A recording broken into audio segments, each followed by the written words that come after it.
Story 55. Black boy runs to the hospital with white baby. The doctor breaks down in tears instantly. The hospital lobby was unusually quiet that afternoon, with just a few visitors scattered in the waiting area. The occasional soft hum of medical equipment and the rhythmic clicking of heels against the polished floors.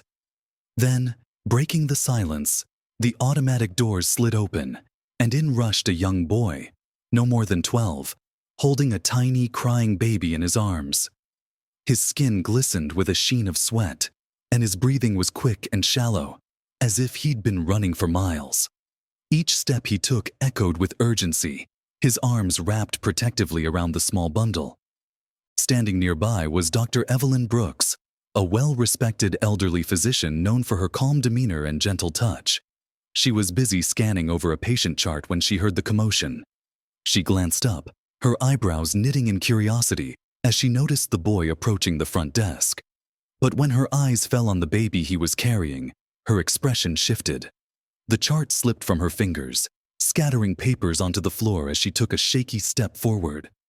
Her face drained of color, and a look of shock and disbelief washed over her. "Emma," she whispered, her voice barely audible. Her hands trembled as she reached out, and in that moment, Evelyn Brooks, the stoic, unflappable doctor, dropped to her knees. Tears welled in her eyes and streamed down her cheeks as she gazed at the baby in the boy's arms. It was as if the weight of every emotion she'd held back over the years broke free. There, in the arms of a stranger, was her granddaughter, the baby girl she thought she might never see again. "Thank you," she choked out, her voice quivering as she looked up at the boy. He looked back at her with wide, uncertain eyes, clearly overwhelmed by the intensity of her reaction. Still catching his breath, the boy nodded slightly, lowering his gaze, unsure of how to respond to this outpouring of emotion.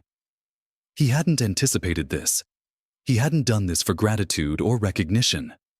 All he'd wanted was to help a little baby who was all alone and crying. Just hours before, Ethan had been walking home from school, his backpack slung over one shoulder, his mind wandering as he kicked at the fallen autumn leaves. The air was crisp, with the scent of earth and leaves swirling around him, and the park he passed was eerily quiet. Usually, he'd see kids playing on the swings, teenagers gathered by the basketball court, and parents pushing strollers along the path. But today, the park seemed deserted, with only the occasional rustle of leaves to keep him company. As he reached an old oak tree near the edge of the park, Ethan heard it, a faint, high-pitched cry. He paused, tilting his head, trying to make sense of the sound. It wasn't the meow of a stray cat or the whimper of a small dog. It was something different, something urgent. His heart quickened as he followed the sound, his footsteps light and cautious, as if he were afraid to disturb the stillness around him. Then he saw it. A stroller parked awkwardly by the side of the path, its wheels slightly tilted on the uneven ground. Inside was a tiny baby, her face red and tear-streaked, her little fists clenched as she wailed in distress. She couldn't have been more than a few months old, with wisps of soft blonde hair and a helpless expression that tugged at Ethan's heart. He approached slowly, his breath hitching as he took in the sight of the abandoned child. "Hey, it's okay," he whispered, his voice gentle as he bent down to look at her. The baby's cries quieted slightly, her watery blue eyes locking onto his with a look of innocent trust. She was cold, her small hands reaching out instinctively for warmth, and Ethan felt a surge of protectiveness wash over him. He knew he couldn't just leave her there, alone and frightened. His mother's words echoed in his mind, words she'd said countless times. "Always help others if you can, especially those who can't help themselves." Without another thought, he picked up the baby, cradling her against his chest as he looked around for anyone who might have left her behind. But the park was empty, and a deep sense of urgency took hold of him. He needed to get her somewhere safe, somewhere warm. The hospital wasn't far, maybe a 10-minute run if he cut through a few side streets. He adjusted his grip, whispering soothing words to the baby as he began to run, his sneakers pounding against the ground, each step filled with purpose. As he neared the hospital, the weight of his decision began to settle in. What would people think when they saw a young black boy carrying a white baby into the hospital? Would they question him, accuse him of something he hadn't done? But he pushed these thoughts aside. The baby's safety was more important than his own fears. He kept moving forward, his arms wrapped protectively around the child as he navigated the final stretch to the hospital entrance. Inside the hospital, people turned to stare, their expressions a mix of curiosity and concern. Ethan could feel their eyes on him, could sense their whispers, but he kept his focus on the baby in his arms. She had quieted now, her tiny fingers clutching at his shirt, her breathing soft and steady. He reached the front desk, his voice steady but tinged with urgency as he spoke to the receptionist. "Please, this baby needs help," he said, his words quick and clipped. The receptionist blinked, momentarily taken aback, before nodding and reaching for the phone to call a nurse. It was at that moment that Dr. Brooks appeared, drawn by the unexpected scene unfolding before her. Now, as Dr. Brooks knelt in front of him, holding her granddaughter with trembling hands, Ethan felt a wave of relief wash over him. He'd done it. He'd brought the baby to safety. But as he looked around, he noticed that some of the hospital staff were watching him with wary expressions, their faces betraying a hint of suspicion. It wasn't long before a nurse approached, clipboard in hand, her tone polite but probing. "Can you tell us how you found the baby?" she asked, her gaze fixed intently on him. "Were you alone? Did you see anyone else around?" Ethan swallowed, the weight of their scrutiny pressing down on him. He explained everything as clearly as he could, recounting how he'd heard the baby crying, how he'd found her alone in the park, and how he'd decided to bring her to the hospital. Despite his best efforts to stay calm, he could feel his throat tightening, a familiar ache settling in his chest. He had done the right thing. He knew that. But the way they looked at him made him feel small, like he was somehow in the wrong. Dr. Brooks stood up, her expression hardening as she turned to the staff around them. "This young man saved my granddaughter," she said firmly, her voice carrying an edge of authority. "He brought her here safely, and I will not stand by and let anyone question his intentions." Her words hung in the air, a protective shield around Ethan, and he felt a surge of gratitude toward her. She hadn't known him before today, but she was standing up for him, defending him in a way that few adults ever had. It was a kindness he hadn't expected, and he found himself blinking back tears as he looked up at her, his heart swelling with a mix of relief and admiration. With the staff's questions finally at rest, Dr. Brooks turned her attention back to Ethan, her face softening as she regarded him. "Ethan, I don't think you realize just how much you've done for us today. You brought Emma back to us. You brought her back to me," she said, her voice thick with emotion. She reached out, placing a hand on his shoulder. "You're a hero, Ethan. Don't ever forget that." Ethan felt his cheeks flush, a shy smile tugging at the corners of his mouth. He hadn't thought of himself as a hero. He'd only done what he thought was right. But as he stood there, with Dr. Brooks's words echoing in his mind and the warmth of her hand on his shoulder, he realized that maybe, just maybe, doing the right thing was heroic after all. As the initial rush of emotions began to settle, Dr. Brooks led Ethan and her granddaughter Emma through a quiet corridor into a private examination room. The room was warmly lit, with soft posters of animals on the walls, designed to soothe young patients and their families. Dr. Brooks gently placed Emma down on a padded examination table, covering her with a small blanket as the baby's breathing evened out, her little fingers curling against the soft fabric. Ethan stood by the door, hands clasped nervously. Though relieved that Emma was now in safe hands, he couldn't ignore the lingering tension he'd felt earlier, the wary stares and probing questions. He hadn't expected his actions to be met with suspicion. He'd only wanted to help. Now, standing in the sterile room, he suddenly felt out of place and small. Sensing his unease, Dr. Brooks turned to him, her face softening as she took in the sight of the boy who had brought her granddaughter back. "Ethan," she said gently. Why don't you come closer? You don't need to stand by the door like that. Her voice was warm, almost maternal, and it eased some of the tightness in his chest. Reluctantly, he stepped forward, moving closer to the examination table where Emma lay sleeping peacefully. Dr. Brooks looked at him thoughtfully, and with a soft smile, she spoke. You saved her, you know? I don't think you realize just how much this means to me. She paused, searching for the right words. You showed incredible bravery today, Ethan. Most people would have just walked by, assuming someone else would take care of it, but not you. You took responsibility. Ethan nodded slightly, feeling both pride and humility swell within him. He remembered how his mother always emphasized kindness and empathy, teaching him to look out for others, even strangers. She had often shared stories of people who'd been in tough situations and reminded him that he had the power to make a difference, no matter how small. Just as Dr. Brooks was about to continue, there was a soft knock at the door. A young nurse, her auburn hair tied back neatly, entered, carrying a clipboard. She gave Ethan a quick glance before addressing Dr. Brooks.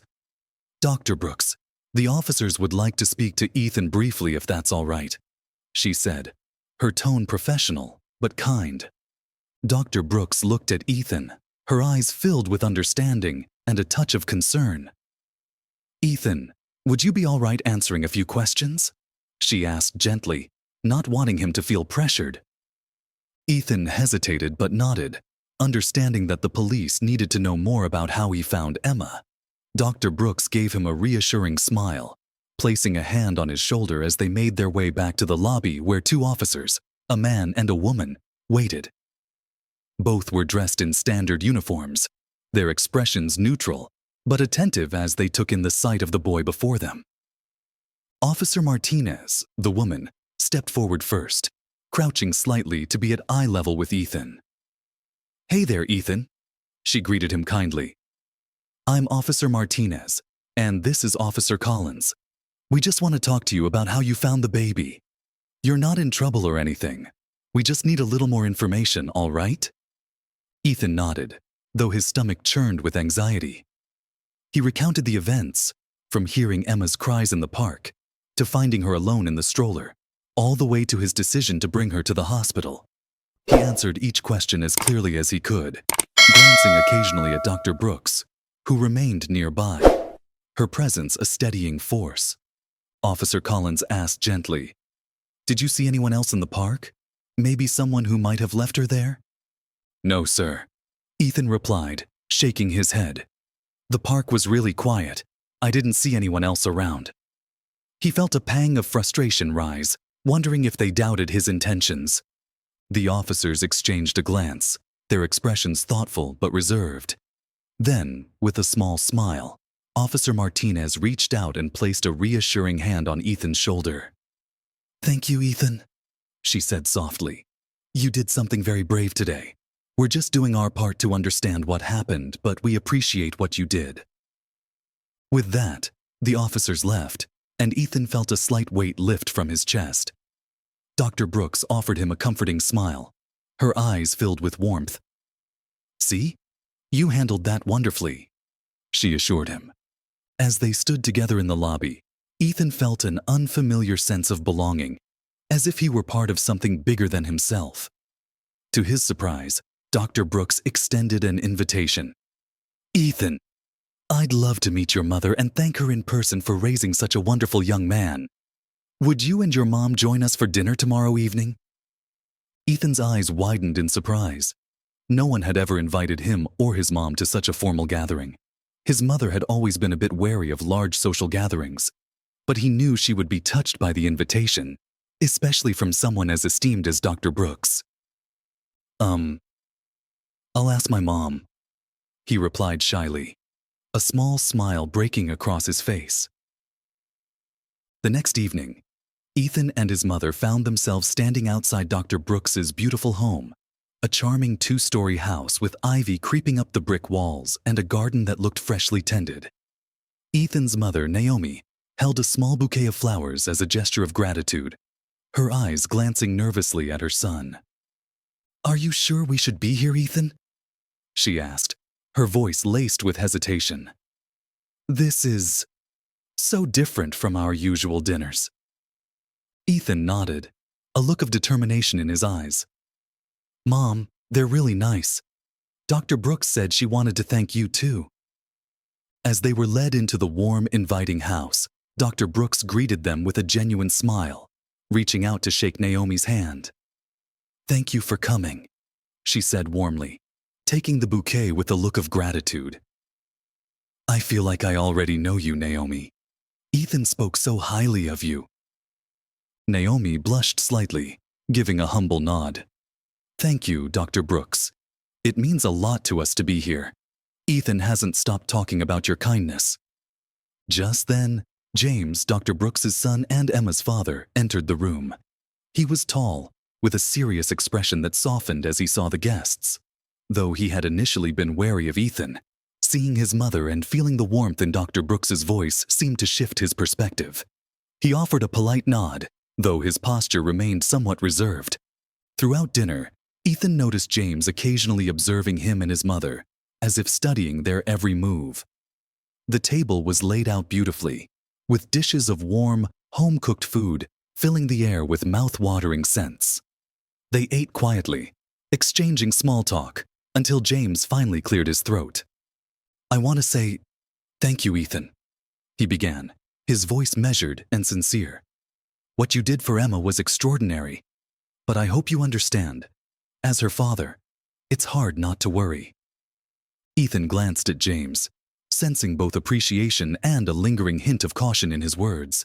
He knew James was still grappling with his own doubts, but Ethan's resolve didn't waver. "I just couldn't leave her there," he replied simply, his voice steady. "No one else was around, and she needed help." James looked at him for a long moment before nodding, his expression softening just slightly. He seemed to recognize the quiet strength and honesty in Ethan's words, and with a sigh, he offered a small smile. "I can see that," he admitted. "Thank you, Ethan." As the evening continued, the initial tension gradually eased, replaced by a comfortable warmth that filled the room. They shared stories, laughed at small mishaps, and slowly, the two families began to feel less like strangers. Dr. Brooks watched with a glimmer of hope in her eyes, seeing her son begin to open his heart to Ethan and Naomi. Toward the end of the night, as Ethan and his mother prepared to leave, Dr. Brooks walked them to the door. She leaned in close, a heartfelt expression on her face. "Thank you, Ethan," she whispered. "You've given us more than you know." Ethan felt a surge of pride and contentment as he left, his heart full. He hadn't just helped Emma that day. He'd forged a connection, one that bridged two families and brought a community closer together. As time passed, the bond between Ethan's family and Dr. Brooks's family only grew stronger. They often gathered for meals, shared stories, and supported each other through life's ups and downs. Dr. Brooks felt not only deep gratitude for Ethan saving her granddaughter, but also a genuine admiration for his bravery and kindness. James, who had once been guarded and skeptical, had a complete change of heart. Over time, he realized that compassion and courage knew no boundaries of race or background, and he regretted letting his own prejudices cloud his judgment. He'd witnessed Ethan's selfless acts and the way the boy cared for everyone around him, bringing warmth and unity to those he met. One evening, Dr. Brooks organized a small gathering at her home to honor Ethan. Standing up to make a toast, she raised her glass and spoke with heartfelt emotion. "We are here today to celebrate an extraordinary young man. Ethan not only saved my granddaughter, but reminded us all of the true power of kindness and courage. His actions brought our families and our community closer together." As applause filled the room, Ethan stood there, feeling both proud and overwhelmed. He hadn't expected that his decision to help a stranger in the park would bring so much joy and connection into his life. Beside him, his mother smiled, her eyes shining with pride. Dr. Brooks embraced Ethan warmly, whispering, "Ethan, you will always be a part of this family." At that moment, Ethan knew that, no matter what the future held, he had found a second family who loved and cherished him. Through his kindness and determination, Ethan had not only saved a child, but also changed the lives of both families, bringing invaluable love and unity to everyone around him.